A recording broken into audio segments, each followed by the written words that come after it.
देश की जनता आमतौर पर नेताओं को कम ही पसंद करती है, क्योंकि चुनाव के वक्त नेता हाथ पैर जोड़कर वोट मांगते हैं और चुनाव के बाद अपने वादे भूल जाते हैं। लेकिन मोदी सरकार में तेज तर्रार मंत्री नितिन गडकरी एक ऐसे नेता हैं जो अपना वादा कभी नहीं भूलते और जो कहते हैं वो करके दिखाते हैं। तभी तो मोदी सरकार के सबसे ईमानदार और कामदार मंत्रियों की जब भी चर्चाएं होती हैं, तो उनमें सबसे ऊपर नितिन गडकरी का नाम आता है, जिन्होंने देश में सड़कों का जाल बिछाने में अहम भूमिका निभाई है। ऐसे ईमानदार मंत्री नितिन गडकरी ने इस बार तेज तर्रार आईपीएस अफसर नूरुल हसन की ईमानदारी की तारीफ की। तो देखिए नूरुल हसन ने गडकरी को क्या जवाब दिया।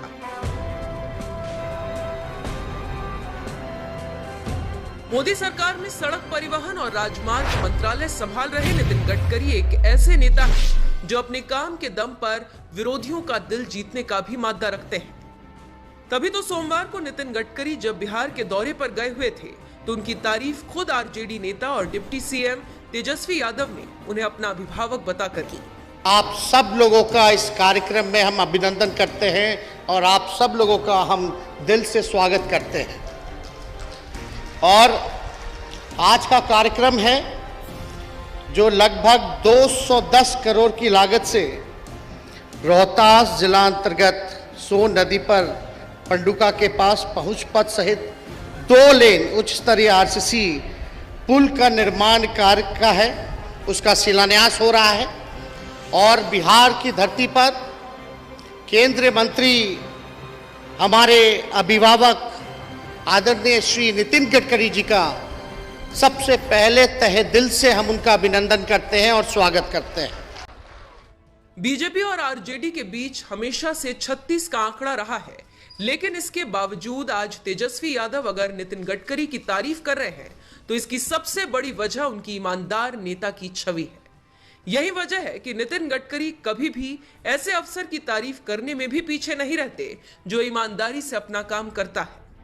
तभी तो केंद्रीय मंत्री नितिन गडकरी का एक बयान इन दिनों खूब चर्चा में है, जिसमें उन्होंने महाराष्ट्र के तेज तर्रार आईपीएस अफसर नूरुल हसन की ताल ठोक कर तारीफ की और उनके काम की तारीफ करते हुए कहा, नूरुल हसन ने ईमानदारी से बहुत अच्छा काम किया है, उन्हें मैं धन्यवाद देता हूं। देखो, जो अच्छा होता है और जो बुरा होता है बुरा होता है। राजनीति की कोई फिक्र नहीं हमको। जो इस पैसे से गड़बड़ करेगा उसका कभी नहीं भला होगा, वो चाहे कोई भी हो। और यहाँ गुंडागर्दी नहीं चलनी चाहिए। मैं आज विशेष रूप से हमारे डीसीपी नूरुल हसन को याद कर रहा हूं। और जब यहाँ गांजा, अफू, चरस, गुंडागर्दी चलती थी, तब मैंने एक बार नूरुल हसन जी को बुलाकर कहा, देखो गुनहगार गुनहगार होता है, उसको जात पंथ धर्म भाषा नहीं होती।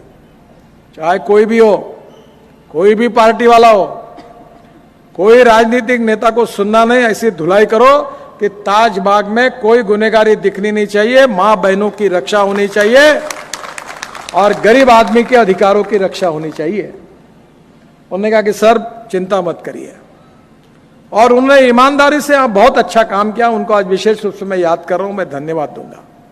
देखो, जो अच्छा होता है वो अच्छा होता है और जो बुरा होता है वो बुरा होता है। राजनीति की कोई फिक्र नहीं है हमको। एक आईपीएस अफसर के लिए इससे अच्छा क्या हो सकता है कि उसके काम की तारीफ नितिन गडकरी जैसे नेता कर रहे हो, जो भारत सरकार में केंद्रीय मंत्री हैं।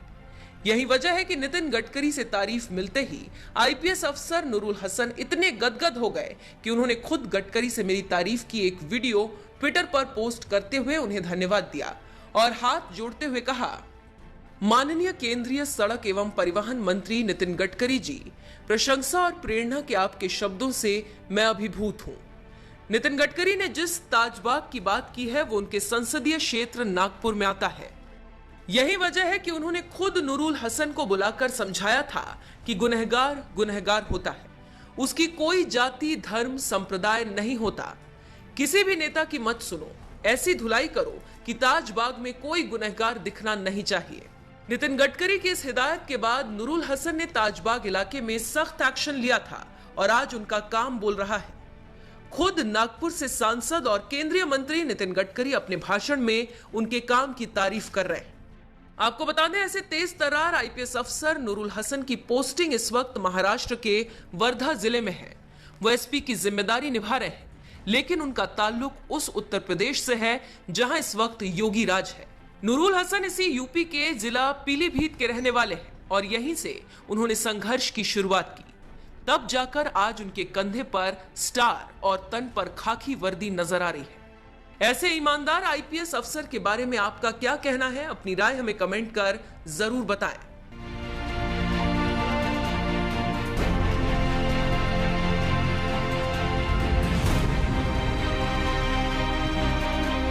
वैसे ये पुल के उद्घाटन के लिए आते समय मुझे याद आ रही है कि पिछले 2 साल में मैंने कोई भी भूमि पूजन कार्यक्रम में 1000 करोड़ के नीचे कार्यक्रम में मैं गया नहीं। पर आज इस पुल में आते हुए मुझे आनंद इस बात का हो रहा है कि ये ब्रिज की बहुत बड़ा इतिहास है। ये ब्रिज करने के लिए बिहार के पैकेज में हमने कोशिश की थी, कुछ अड़चने आ गई। यहाँ फॉरेस्ट के कारण कुछ अड़चने थी, अभी भी है, और इसलिए स्वाभाविक रूप से ये पिछड़े हुए क्षेत्र में इस ब्रिज का महत्व भी बहुत ज़्यादा है। ये झारखंड, उत्तर प्रदेश, बिहार और छत्तीसगढ़ तीनों राज्यों को जोड़ने वाला है और पंडुका और झारखंड के गढ़वा जिले के श्रीनगर तक दूरी तय करने के लिए 1 से 50 किलोमीटर का यहाँ चक्कर काटना पड़ता है। ये समस्या जो थी ये हल करने के लिए ये पुल अब मंजूर हो रहा है और वाहन वालों को पंडुका से भाया NH 119 होकर डेहरी पुल से गढ़वा झारखंड आना जाना पड़ता है। पर पंडुका से गढ़वा तक जाने के लिए 150 किलोमीटर की दूरी तय करनी पड़ती है और इस पुल के बनने से 4 घंटे का समय भी बचेगा और ईंधन भी बचेगा। मुझे और खुशी है कि विशेष रूप से बिहार का जो खोआ है वो इस बार काफ़ी ट्रांसपोर्ट में सुविधा होगी, जो झारखंड के बाजार तक भी जाएगा और इसके विकास का भी बहुत फायदा होगा। जो 3 ग्रीनफील्ड कॉरिडोर हम बना रहे वो सासाराम से 2 ग्रीनफील्ड एक्सप्रेसवे तथा 1 इकोनॉमिक कॉरिडोर गुजर रहा है, जो रोहतास और सासाराम क्षेत्र के विकास को नई गति देगी। इस ब्रिज के निर्माण में विशेष रूप से मुझे इस बात की खुशी है कि छेदी पासवान जी को मैं विशेष रूप से धन्यवाद दूंगा कि उन्होंने एक दिन, वो मेरे यहाँ जब इस पुल का काम मंजूर नहीं हो रहा था, वो बोले मैं बैठ ही जाता हूँ, मैं उठता ही नहीं हूँ,